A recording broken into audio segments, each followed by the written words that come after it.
Ces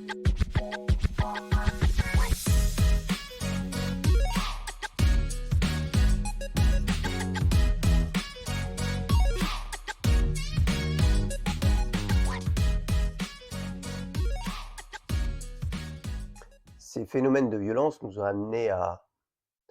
nous rendre compte, que finalement ils avaient lieu partout, qu'ils étaient très fortement,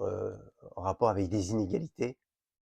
mais aussi nos réflexions au sein de la Coche nous ont amenés à prendre compte de l'ensemble de ces inégalités, mais en même temps que ces inégalités n'avaient pas lieu que dans notre pays, que ces inégalités qu'on retrouvait dans le monde entier, dans tous les pays, plus ou moins, mais qu'elles étaient présentes partout, mais qu'elles étaient aussi présentes en France, quelle que soit la catégorie sociale, quel que soit le niveau social des personnes, quel que soit l'âge, aussi bien, heu, pour des enfants que pour des personnes âgées, heu, dans des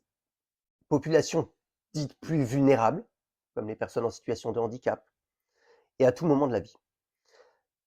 Et on retrouve un facteur commun à toutes ces inégalités, c'est justement le respect ou le non-respect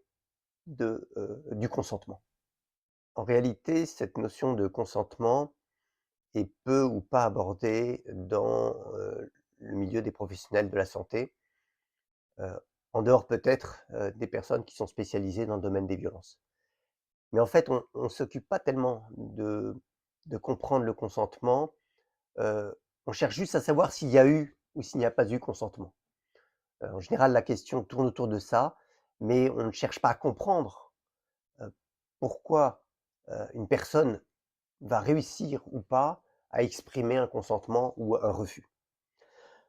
D'autant qu'en réalité, cette notion de consentement est assez complexe si on cherche ne serait-ce qu'à la définir.